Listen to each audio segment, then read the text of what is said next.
Clutching the quantum entanglement communicator to her chest, Elena navigates through the devastated streets of New Haven. The night air reeks of ionized particles and burned synthetics. In the distance, Vrixian dropships continue to land, their searchlights cutting through the smoke like predatory eyes. Move in groups of no more than 3, she instructs the 24 survivors gathered in the mining tunnel entrance. Head for the northern ridge caves. Use the old maintenance shafts where possible. Her military implants project a map onto her retina, emergency routes glowing in red. Among the survivors, she recognizes Dr. Yamada, the colony's chief medical officer, her lab coat stained with blood not her own. What about the western districts? Yamada asks, her voice steady despite the circumstances. There were 5,000 people living there. Elena can't bring herself to explain what she witnessed from the command center's observation deck, the methodical, grid-by-grid vaporization of the western residential zones.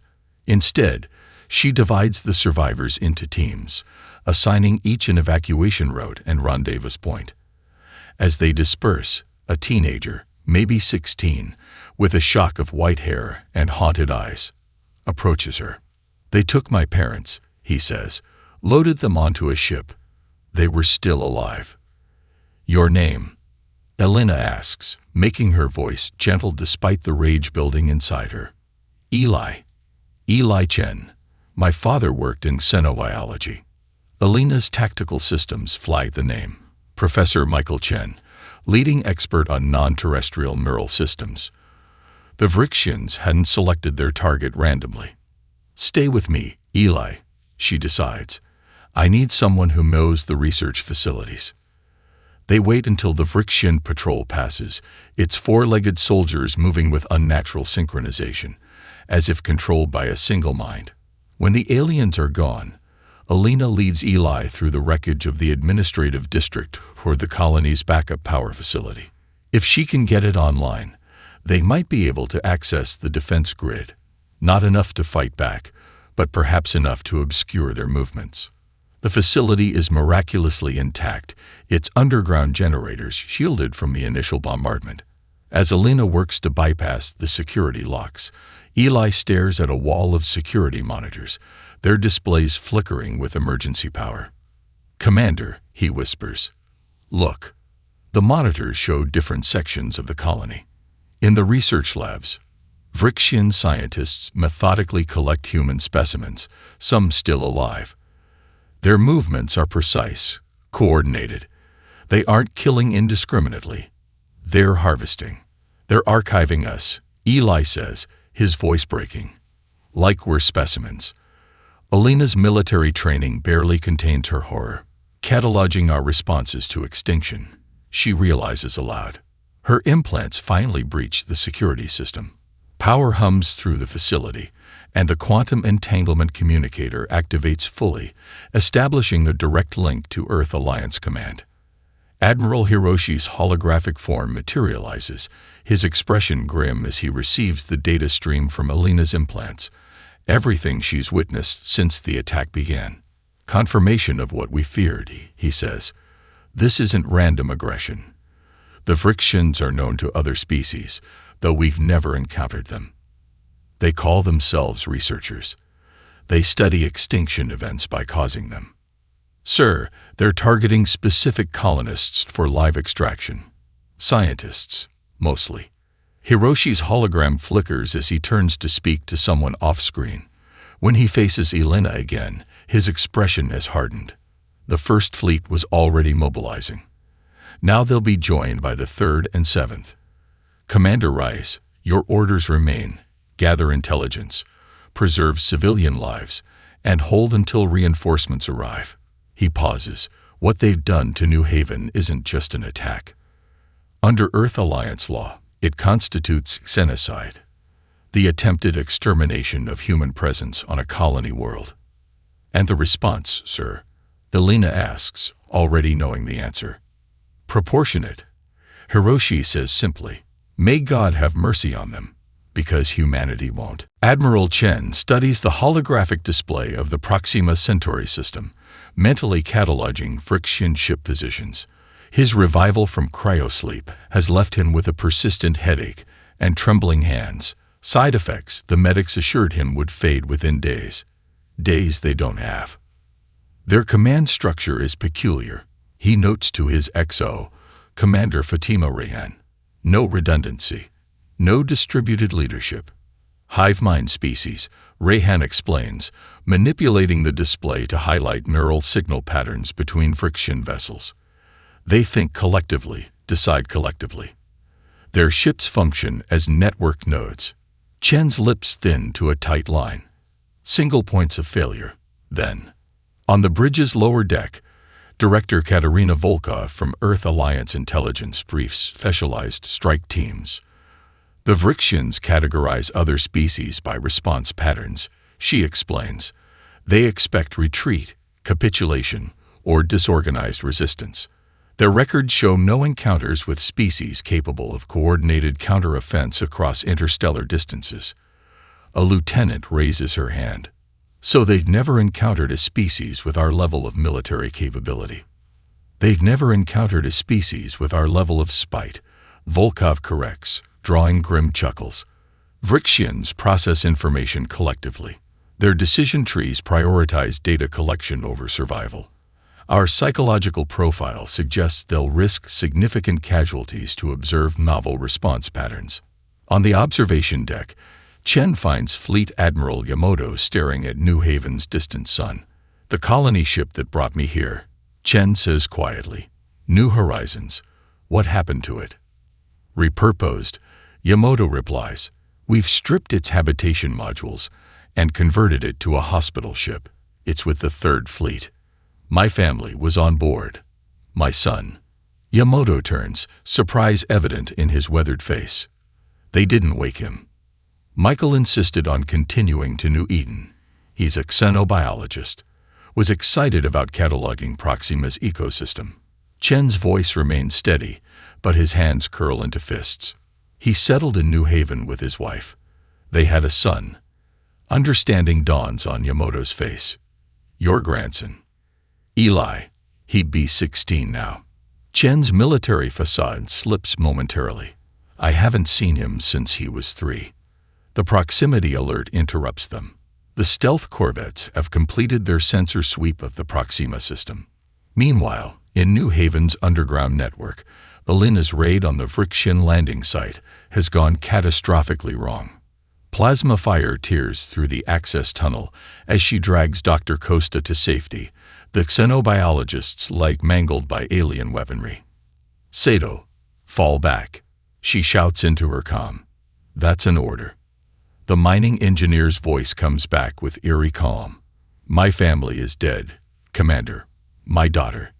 His voice breaks. She was 5. They took her apart while she was still conscious. I hacked their research feed. Alina hears the distinctive beep of mining charges being armed. Sato, we need you alive. Whatever you saw. You need to understand what we're fighting, he interrupts. They're not just killing us.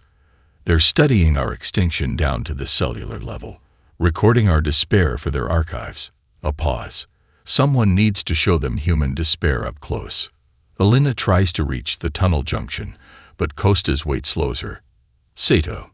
Tell Chen his grandson is alive, Sato says suddenly. Eli Chen. I saw him with the resistance in the North Quadrant 2 days ago. Before Alina can process this information, the ground shakes violently.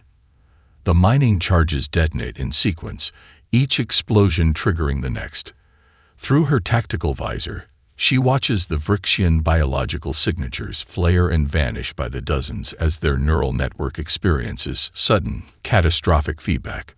When the dust settles, Alina leads the survivors deeper into the tunnels. Dr. Costa, pale from blood loss, clutches a data drive. Sato downloaded this before. She can't finish the sentence. What is it? Alina asks, helping her over fallen debris. Vrixian neural network protocols. Their command frequencies. Costa's eyes gleamed despite her injury. If we can reconstruct their communication architecture from this data, we can disrupt it. Alina finishes, the first genuine hope she's felt in days blooming in her chest. Or better yet, hijack it.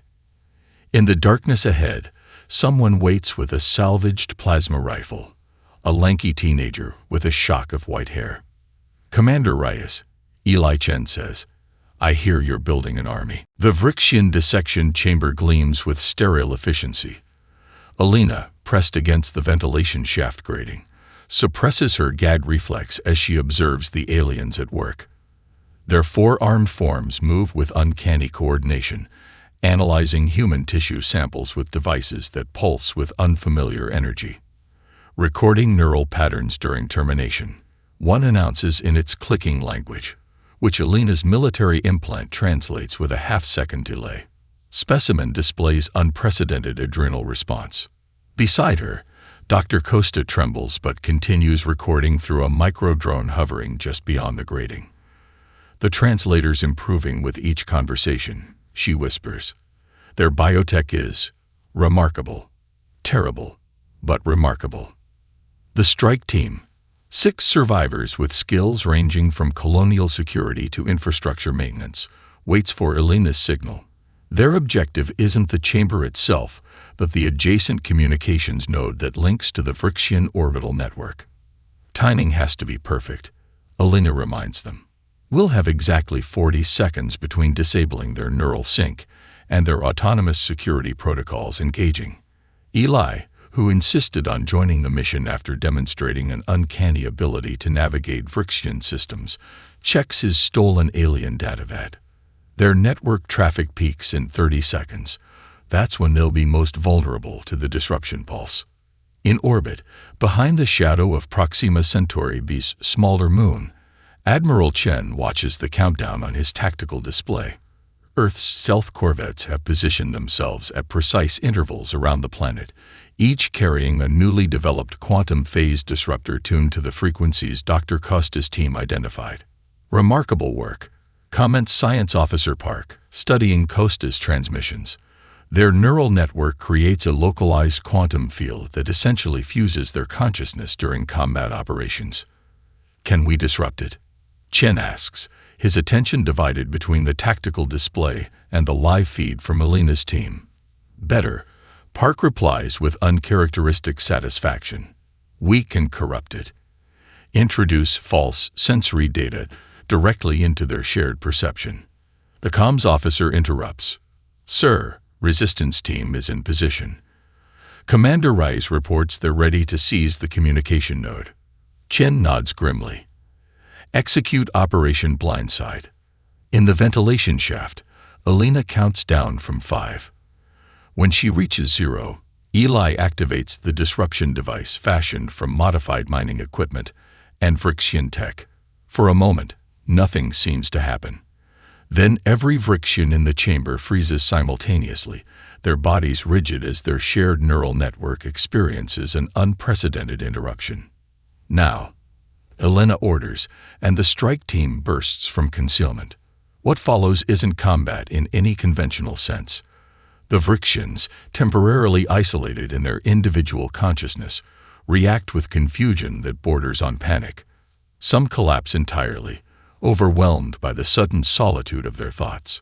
Others lash out wildly, firing weapons with no coordination or strategy. Alina leads her team through the chaos toward the communications node. A Vrixian officer recovers faster than the others, raising its plasma weapon toward Eli. Alina dives, knocking the boy aside as the discharge scorches the wall behind them. Her return fire catches the alien mid-thorax, dropping it in a spray of copper-colored fluid. 30 seconds left. Costa warns as they reach the node, a pulsing crystalline structure embedded in the chamber wall. Eli connects his datapad to the alien interface. "Uploading the virus now," he says, fingers dancing across symbols only he seems to understand. "If this works." Overhead, a klaxon wails as the Vrixian security protocols begin to re-engage. Alina positions her remaining fighters at the entrances, knowing they can't win a prolonged engagement once the aliens re-establish their neural cohesion. 20 seconds, Costa counts. Outside, Vrixian reinforcements converge on the chamber, their movements becoming more coordinated with each passing moment. 15 seconds. Alina's implants flag a priority transmission from orbit. Resistance actual. This is Retribution. Package delivery imminent. Advise immediate withdrawal to minimum safe distance. 10 seconds. Eli, we need to go now. Alina insists. Just 3 more. He yanks the datapad free as the upload completes. Got it. The strike team retreats through their pre-planned extraction route, just as the Vrixian forces burst through the main entrance. As they seal the maintenance tunnel behind them, Alina's tactical visor displays a countdown transmitted from orbit. 5 seconds until the coordinated strike from Earth's stealth corvettes. When it hits, there's no explosion, no visible effect at all. But throughout the Vrixian force, on the ground and in orbit, their neural network, now carrying the contaminated data package Eli uploaded, suddenly floods their collective consciousness with contradictory sensory information. To the hive-minded aliens, reality itself seems to fracture. And into that chaos, the Earth fleet emerges from jump points positioned precisely where the Vrixian sensors are now blind. The Vrixian flagship's interior resembles a cathedral built by insects, vast, organic-looking chambers connected by hexagonal corridors that pulse with bioluminescent light. Admiral Chen leads his boarding team through sections already secured by Alliance Marines, the ship's artificial gravity fluctuating as battle damage affects its systems. Life signs ahead, reports Lieutenant Kowalski, the team's sensor specialist, concentrated in what appears to be their central research hub. Chen adjusts his grip on his sidearm. The boarding action wasn't part of the original battle plan, but when they disabled the Vrixian flagship without destroying it, the opportunity to access their research database became too valuable to ignore. The Marines breach the final bulkhead, and Chen's world dissolves into controlled chaos. Vrixian defenders, cut off from their neural network by the human virus, fight with desperate individual ferocity rather than their usual coordinated precision. The battle is brief but violent. When the shooting stops, Chen steps through the smoke into the research hub and freezes. The chamber stretches before him, its walls lined with transparent containment units. Each holds a different intelligent species, some alive, some preserved at the moment of death, all connected to Vrixian monitoring equipment. The diversity is staggering. Beings with multiple limbs, aquatic forms suspended in specialized fluids, creatures that seem to be composed primarily of crystalline structures. Sir, Kowalski's voice cracks. There's a human section. Chen follows his gesture to a row of units on the far wall.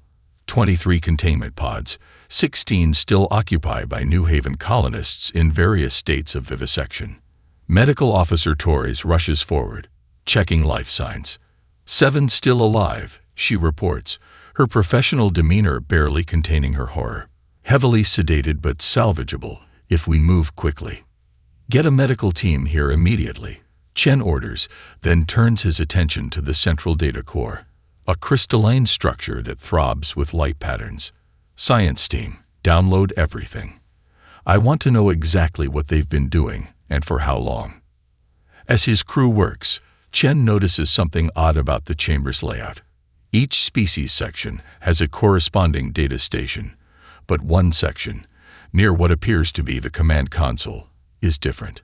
It contains no specimens, only a complex three-dimensional star map. Science Officer Park joins him, studying the display.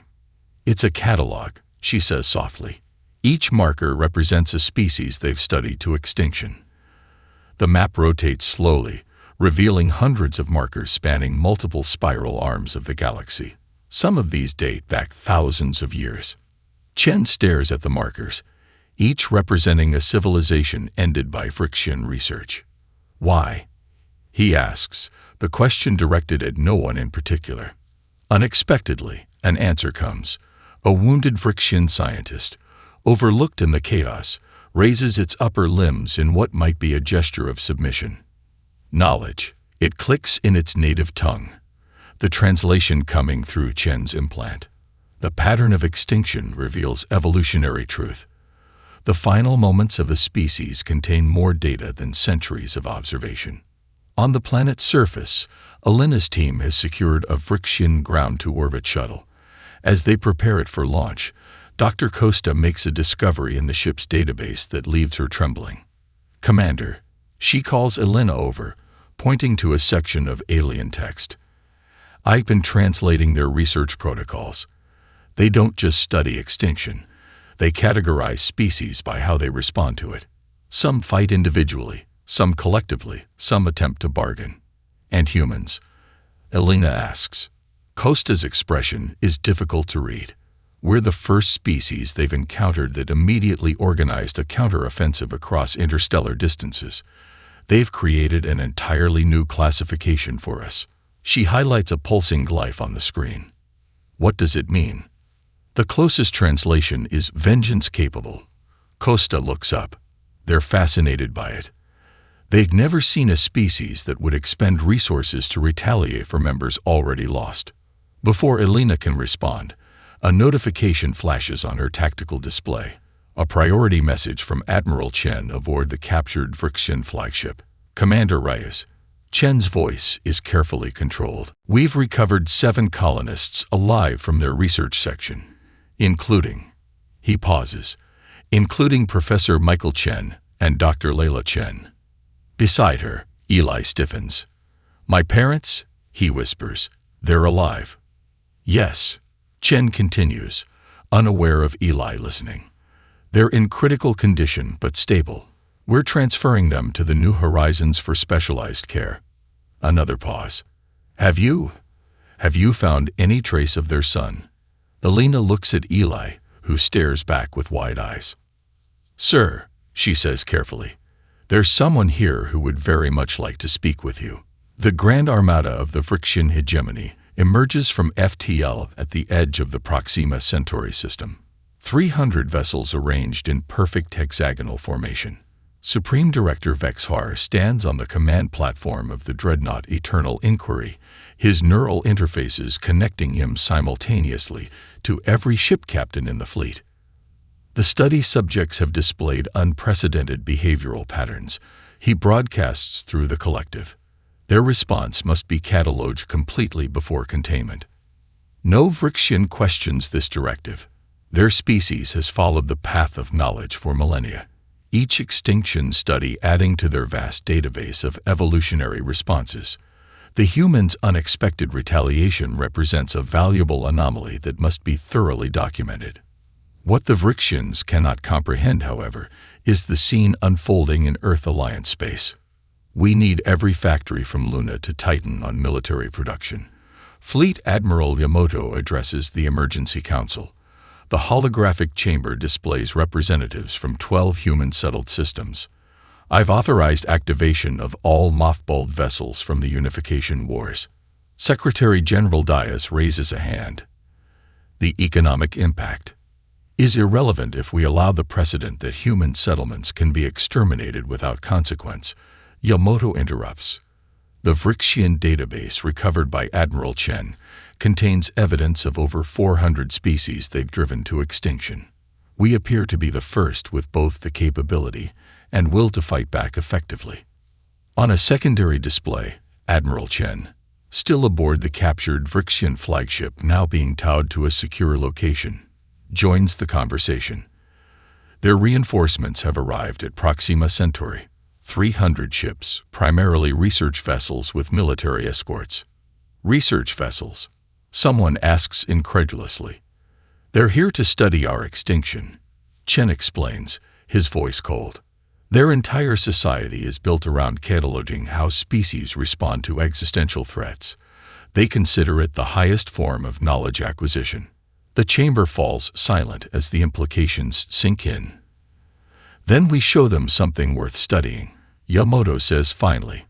"How humans respond when you threaten not just one colony, but our entire species."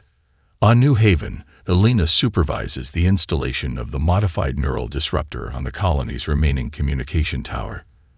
The device, built from salvaged Vrixian technology and human ingenuity, represents their best chance to counter the Grand Armada's arrival. The principle is elegant, actually. Dr. Costa explains to Eli, who helps calibrate the transmitter. Their neural network requires synchronization across specific quantum frequencies. By introducing targeted interference, we can essentially create sensory hallucinations across their entire fleet, like making them see things that aren't there. Eli asks, his hand steady despite the bruised exhaustion evident on his face. 3 days have passed since learning his parents are alive, but in critical condition aboard the hospital ship. More complex than that, Costa corrects. We're introducing false tactical data directly into their shared consciousness. Ships that don't exist, weapons firing that never launched, damage reports from intact sections. Elena checks the power coupling. How long before they adapt? Minutes, possibly hours. Their collective intelligence is formidable. Costa hesitates. There's something else. Each time we disrupt their network, some Vrixians remain disconnected longer than others. The captured scientist, the one the Marines are calling 6, shows signs of developing individual consciousness patterns. Meaning what exactly? Elena asks. Their networked state might be technological, not biological. Imposed rather than evolved. Costa's eyes gleam with scientific curiosity despite their dire circumstances. What if their entire society is built on artificially suppressing individual consciousness? Before Elena can process this revelation, her tactical display lights up with priority alerts. The battle for New Haven's orbit has begun again, this time against overwhelming numbers. Above, Admiral Chen coordinates the defense from the EA's Retribution, now reinforced with 2 additional battle groups. His strategy isn't to defeat the Vrixian Grand Armada. That would be impossible with current forces, but to delay them until Earth's industrial mobilization can turn the tide. Deploy the quantum phase torpedoes, he orders as the first wave of Vrixian ships enters engagement range.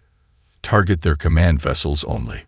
The experimental weapons launch, writhing streaks of blue-white energy that seem to flicker in and out of reality as they traverse the space between opposing fleets. The Vrixians, detecting the unusual energy signature, attempt standard evasive maneuvers, but the torpedoes behave according to no physics they recognize.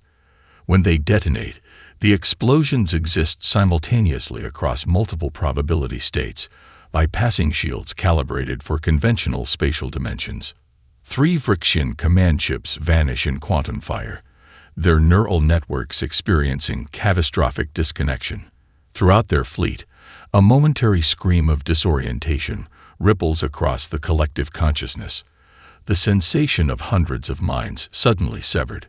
For the first time in recorded Vrixian history, Supreme Director Vex Har experiences an unfamiliar emotion as he watches human ships employ weapons his species cannot comprehend. It might be fear. The Kivari diplomatic vessel resembles a massive teardrop, its translucent hull revealing the aquatic environment within. Admiral Chen, accompanied by diplomatic specialist Dr. Ileana Rousseau, enters the specially prepared meeting chamber. Water fills the room to chest height, a compromise allowing both species to converse in their respective atmospheres. Speaker Narration glides forward, her sinuous 12-foot form propelled by undulating fin structures. Phosphorescent patterns ripple across her blue-gray skin as she communicates. For 80 years, we have hidden. The translator renders her bioluminescent speech. When the Vrixians came, they catalogued our death throes for 3 generations. Those of us who survived did so by retreating to oceanic trenches too deep for their sensors to penetrate. Ken nods solemnly. Our scientists have analyzed their research database. You're listed as Extinction Study number 387. Status: complete. They believe us extinct. This misconception has been our only protection. Nalishan's phosphorescent patterns dim with what might be grief. We were once billions across 12 worlds. Now we number fewer than 20,000, living in hidden enclaves. They've done this hundreds of times, Dr. Rousseau says gently. Each marker on their star map represents a civilization they've studied to extinction. Narration drifts closer, yet you fight back. No species has ever managed this before. We're not the first to try, Chen responds. But we may be the first with both the technological capability and the temperament to succeed. The Kivari leader's patterns shift to a rapid, intense rhythm. There are others who survived as we did, fragments of civilizations hiding from friction attention, scattered, traumatized, but alive. With human protection, they might emerge from hiding. Chen exchanges glances with Rousseau, who nods almost imperceptibly. Speaker Narration, he says formally, I believe we have the foundation for an alliance. On the captured Vrixian research vessel, the alien scientist designated 6 sits in a modified containment field. Before him, separated by a transparent barrier, Eli Chen studies the Vrixian with undisguised curiosity. How long have you been disconnected from your neural network? Eli asks, the translation system converting his words to the clicking language of the Vrixians. 6's four-limbed form shifts uncomfortably. 108 standard rotations, longer than any Vrixian, has remained individuated since the Great Linking 10,000 cycles ago. And how does it feel? The alien tilts its head in a disturbingly human gesture, something it couldn't have learned from its own kind. Chaotic, frightening, a pause, clarifying. Dr. Costa observes from a monitoring station, recording every nuance of the interaction. Ask about their history before the neural technology, she suggests through Eli's earpiece. Your people weren't always connected this way, were they? Eli asks. 6's compound eyes focus on some distant point. The archives speak of a time of unending conflict, when Vrixians fought as individuals rather than collectives. The Great Linking ended warfare between us, unified our purpose toward knowledge acquisition. By suppressing individual consciousness, Eli notes. By transcending it, 6 mandibles twitch in what humans have learned to recognize as distress. Without the link, we were violent, territorial, emotional. With it, we became objective observers of the universe's patterns.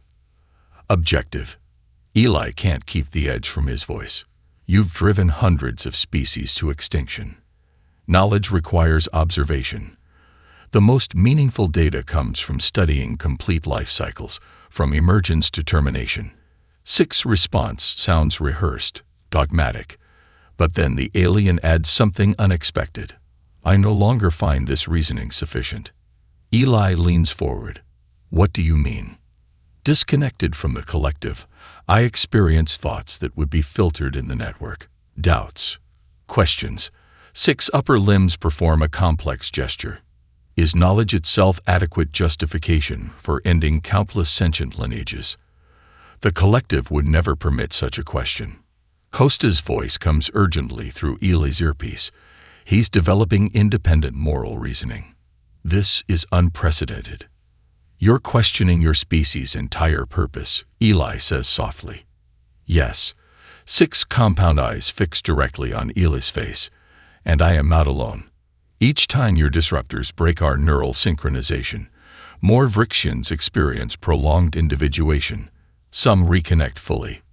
Others, like myself, retain fragments of individual consciousness. A resistance within your own species, Eli realizes.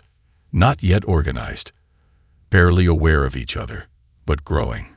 6 moves closer to the barrier. Your Admiral Chen plans to attack the Vrixian homeworld, yes. Eli says nothing, unwilling to confirm such classified information. If a targeted neural disruption were deployed across Vrix Prime, 6 continues, millions would experience individuation simultaneously. Those already questioning might coordinate, might act. A civil war, Eli whispers. A revolution, 6 corrects. The great irony of the path of knowledge. In studying humanity's response to extinction, the Vrixian collective may have engineered its own. Vrix Prime hangs in space like a massive geometric puzzle, a planet where nature has been methodically reworked into perfect hexagonal zones.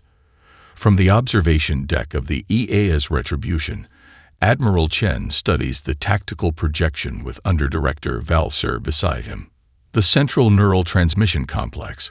Val-Sir indicates a crystalline spire rising from the planet's northern continent. All Vrixian neural networks synchronize through this facility. Destroy it, and you destroy our ability to maintain the collective consciousness. That's not our objective, Chen clarifies, aware of how easily the rebel Vrixian misinterprets human intentions. We want to disrupt, not destroy. Give your people the chance to choose individuality. Val-Sir's compound eyes shift in a pattern that humans have learned to recognize as skepticism. After what the collective has done to countless species to your colony, why would you offer us choice rather than extinction? Before Chen can answer, the briefing room door slides open. Elena enters, accompanied by Eli, and surprisingly, Six, the first captured Vrixian scientist, now a crucial advisor to the coalition. The neural disruptor is ready, Elena reports. Modified according to Six's specifications, it should affect the entire planet without causing permanent damage to Vrixian biology. Six approaches the tactical display, careful to maintain distance from Val-Sir. Though both have embraced individual consciousness, old hierarchical instincts remain. Val-Sir was once Six's superior in the collective. I have identified 78 discrete transmission nodes supporting the central complex, Six explains. Simultaneous disruption of all nodes will create a cascading failure in the network. Every Vrixian on the planet will experience complete individuation for approximately 6 hours.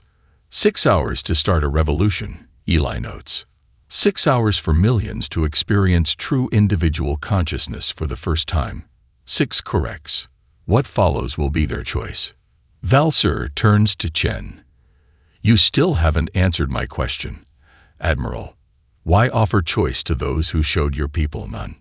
Chen's expression remains measured. Because the difference between us and the collective is precisely that. We recognize the value of choice, of individual dignity. If we denied that to your people, even after what they've done, we'd be betraying what makes us human. The battle for Vrix Prime's orbit unfolds unlike any in human military history. The combined coalition fleet, Earth Alliance ships fighting alongside Kiavari water vessels, crystalline, Jateri cruisers, and a dozen other formerly extinct species, doesn't target Vrixian vessels for destruction. Instead, specialized EMP weapons disable their neural synchronization systems, leaving the crews conscious but individually isolated. On the surface, the civil war has already begun. Val-Sir's reformist faction, Vrixians who maintain secret individual consciousness after previous disruption events, have seized several key installations with the help of Coalition Special Forces. Elena leads her team through the underground access tunnels beneath the central neural transmission complex. The passage, designed for maintenance drones, forces the humans to crawl while their Vrixian allies navigate comfortably. 2 minutes to synchronization with the orbital strike, her tactical officer reports. Elena checks her neural disruptor, a modified version of the device they first deployed on New Haven, now powerful enough to affect an entire hemisphere when combined with similar devices being planted at other nodes. Status of the primary chamber, she asks. Traditionalist forces have barricaded themselves inside, reports Taklor, a resistance Vrixian who serves as their guide. They understand what we intend. They will die to preserve the collective. We're not here to kill them, Elena reminds him, only to give everyone the choice you've had. Taklor's mandibles click in what might be irony. The collective has existed for 10,000 years, Commander.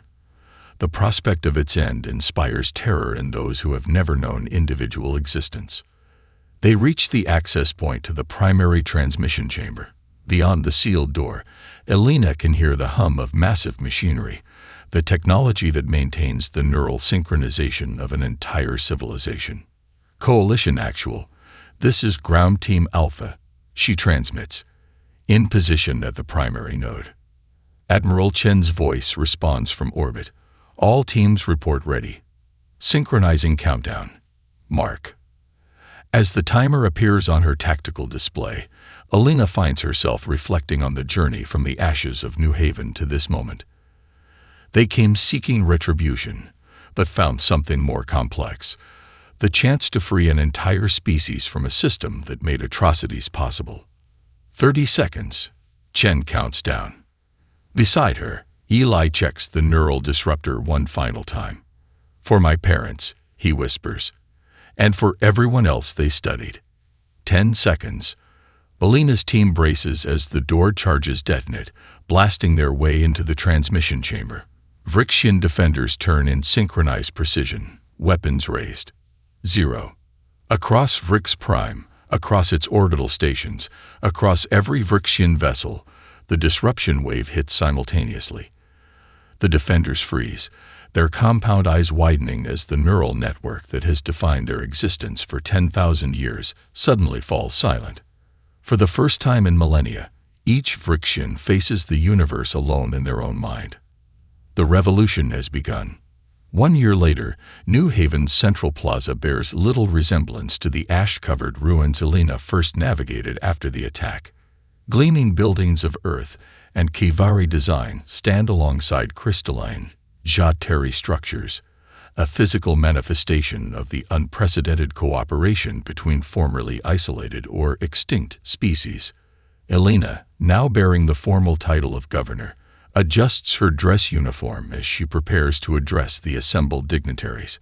Through the window of her office, she can see representatives from 23 species gathered for the signing of the Galactic Mutual Protection Accord. "Nervous?" asks Dr. Costa, now her chief scientific advisor. "Terrified," Alina admits with a small smile. "I was trained for combat, not diplomacy." "You've handled the transition remarkably well," says Admiral Chen, entering with Eli at his side. The young man has grown in the years since the liberation of Vrix Prime, filling out his Earth Alliance Academy cadet uniform with newfound confidence. "My parents send their regrets," Eli explains. "The research outpost on Gallus IV couldn't spare them for the ceremony." Alina understands. Michael and Layla Chen, after recovering from their ordeal in Vrixian captivity, had thrown themselves into studying the neural technology with an eye toward beneficial applications, helping trauma victims recover, treating neurological disorders, and developing new forms of communication. "They're doing important work," she assures him, before turning to Admiral Chen. "How are the negotiations proceeding with the Vrixian Provisional Government?" Chen's expression is thoughtful, better than anyone could have anticipated. Administrator Valsur has managed to maintain stability despite the challenges of transitioning from a neural collective to a society of individuals. He pauses, though individuals might not be the right term anymore. "Oh," Alina raises an eyebrow. "Six explained it to me," Eli interjects. "The Vrixians aren't returning to what they were before the Great Linking. They're becoming something new.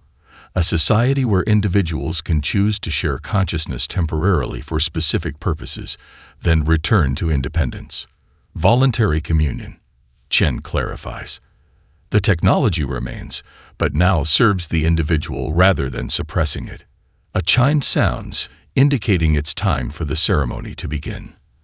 As they walk toward the plaza, Alina notices an unusual figure waiting near the entrance, a Vrixian, but unlike any she's encountered.